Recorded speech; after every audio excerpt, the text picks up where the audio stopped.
Muchísimas gracias a la presidenta de la Fundación por convocarnos hoy aquí. Muchísimas gracias a todas las personas que han dedicado un poco más de una hora de su tiempo a escuchar a dos excelentes profesionales.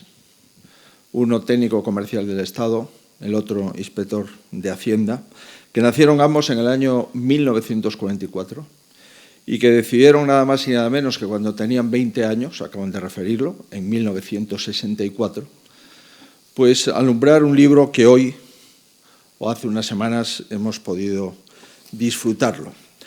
Y además ha sido gracias a un editor, Manuel Pimentel, que en el momento en el que estaban decidiendo hacer el libro, estos dos personajes, él y yo teníamos la misma edad, 3 años. Y pues el azar quiso que ambos, Manuel Pimentel y yo, fuésemos secretarios generales con rango de subsecretario en el primer gobierno del presidente Aznar. ¿Cómo acabó cada uno? Ya lo saben ustedes. Manuel Pimentel ha sido más listo, más brillante, ha tenido alma y sigue teniendo alma de poeta, y yo pues estoy presidiendo un partido en el que uno de los autores del libro ha dicho que es militante, pero sobre todo es simpatizante. Comprenderán ustedes que ser presidente de un partido donde uno de los cargos más importantes del partido durante décadas simplemente dice que es simpatizante, pues no deja de tener pues, un cierto interés por presidir una formación como el Partido Popular. Bien, yo estoy muy contento de estar aquí y de aprender, porque de esto se trata, de aprender delante de gentes que llevan estudiando mucho tiempo, que no ha sido fácil llegar a donde están y que además tienen el compromiso de seguir sirviendo a España. También estoy muy contento de poder estar aquí, pues estando delante de personas que han sido ministras, ministros de gobiernos, de Aznar, de Rajoy, de Adolfo Suárez, por tanto, de buena parte de la historia contemporánea de nuestro país. Y como ustedes comprenderán, pues, en fin, ser el presidente del Partido Popular desde hace un semestre, prácticamente todavía estoy en garantía, pues acredita que después de escuchar en la situación en la que estamos, me voy tranquilamente para mi casa a preparar una intervención en el Senado donde tengo un amplio margen de maniobra de poder defender nuestras posiciones por un tiempo máximo de 15 minutos. Pues bien, la figura de Ortega y Gasset ha sido visita con frecuencia en las páginas del libro que presentamos. Y siempre que hablo de Ortega y Gasset, recurro a una frase que me parece francamente buena. La frase se saca y está inmersa en la España invertebrada y dice: no sabemos lo que nos pasa y esto es precisamente lo que nos pasa. Y hay en esta afirmación una doble dosis de amargura, porque admite que existe una dolencia y al tiempo reconoce que no hay un diagnóstico. En consecuencia, la cura se ve lejana y acaso imposible. Por tanto, queridos autores, presidenta de la Fundación, editor, querido amigo Manuel, gracias, insisto una vez más, por invitarme, y le mandamos desde aquí un mensaje a todas las personas que están en otras salas, que no han podido estar aquí, y aquellas que nos siguen por Internet. En la España actual, en mi opinión, y después de escucharles lo reafirmo, sí sabemos lo que nos pasa. Se intenta sustituir el espíritu de lo que nuestros autores llaman la santa transición por una dinámica muy diferente, en la que siempre y en cualquier circunstancia hay que señalar a un enemigo. Se quiere reproducir el modelo de las dos Españas, que lamentaba Machado, y que dominó buena parte de nuestra historia, hasta que los padres de la democracia, que se consagra en la Constitución del 78, deciden zanjar antiguos pleitos para establecer un régimen en el que existen adversarios, pero no enemigos. Y me permito recordar que ese hincapié en el enemigo, como eje definitorio de la política, es característico en las teorías de Carl Schmitt, ideólogo, como saben, del nazismo, y hoy reivindicado por sectores de la extrema derecha y de la extrema izquierda. Frente al Hans Kelsen, defensor de la democracia liberal y abogado del consenso, se levantó una doctrina que menospreciaba el parlamentarismo y el respeto a las instituciones. Si Kelsen se esforzó por reforzar los puentes existentes y construir otros nuevos, Smith emplea todo su ingenio en destruir toda clase de puentes. La transición española supone el triunfo de esa tercera España, que a pesar de ser mayoritaria, siempre había sido acallada por los extremos. Lo que es normal en la calle se hace también normal en la política. Es una frase utilizada, una sentencia del presidente Suárez. Y ese triunfo supone el fracaso de los radicalismos, que desde uno y otro lado quisieron hacer naufragar el proyecto democrático para así regresar al país que Francisco Goya dibuja en su duelo a garrotazos. Ocurre que quienes fueron democráticamente derrotados en la transición están empeñados en una revancha. Me sorprende que se hable de nueva política, cuando la política que plantea el populismo consiste en recuperar viejos antagonismos que ya demostraron sobradamente su capacidad para destruir la convivencia entre los españoles. Sus raíces podemos rastrearlas en todos los extremismos que durante la transición se oponían a aquel bello lema que fue libertad sin ira. Ustedes dirán con razón que esas acechanzas contra el espíritu de la transición siempre existieron, y es verdad. Sin embargo, irrumpe un factor novedoso, que es la ruptura del Partido Socialista con su tradición. Una ruptura que se produce en dos fases. Primera, aquí te ponen agua pero no te llenan el vaso, porque no estamos como para trasvases. Digo que la primera, se asume una agenda radical sin que eso se produzca en una alianza explícita con movimientos radicales, salvo en el caso de Cataluña. En la segunda fase de esta ruptura de la tradición del Partido Socialista, no solo se plagian postulados radicales, sino que se abre la puerta del gobierno a sus representantes más conspicuos. Al igual que la mayoría de grandes democracias europeas, España había basado su desarrollo político y económico en dos grandes fuerzas que tenían en la moderación su común denominador.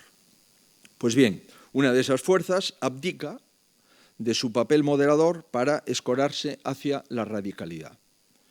Si durante la transición y el periodo de gobierno presidido por el presidente González, por primera vez hace justo ahora 40 años, el Partido Socialista fue un baluarte contra la extrema izquierda, contra el independentismo y contra las versiones políticas del terrorismo.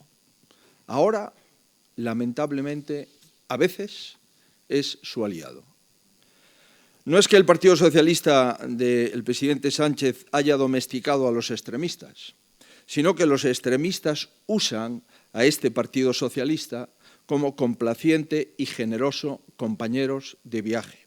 O como diría un presidente autonómico socialista, lo usa como malas compañías. Romper la política de bloques y recomponer el diálogo entre las fuerzas que mejor han representado a la sociedad española es un deseo del que no voy a abdicar nunca, al menos mientras tenga la responsabilidad que ostento. Como es obvio, se necesita que la intención sea recíproca. Ortega y Gasset supo captar la sensación existente en aquel entonces en España. Ahora, en cambio, los españoles sí saben lo que nos pasa y viven en una democracia que siempre ofrece la posibilidad de corregir el rumbo. El libro de Margallo, de García Margallo y de Fernando Eguidazu, evoca necesariamente la obra canónica de Gerald Brennan, El laberinto español. Entre el laberinto español y la España en su laberinto han transcurrido 79 años. El hispanista británico realiza casi la autopsia de un país postrado por una guerra sobre el cual, a pesar de su amor a él, Brennan no se muestra optimista. La España de 1943 es una nación de vencedores y vencidos, donde los compatriotas se miraban con recelo, dominados por cuentas pendientes, por represiones, con odios y con ansias de venganza. Gracias al tenaz esfuerzo de nuestros padres y de nuestros abuelos, llegamos al año 78 sintiéndonos como esas mujeres y esos hombres anónimos que se abrazan en el cuadro emblemático de Juan Genovés, antítesis de aquel otro de Goya que acabamos de citar.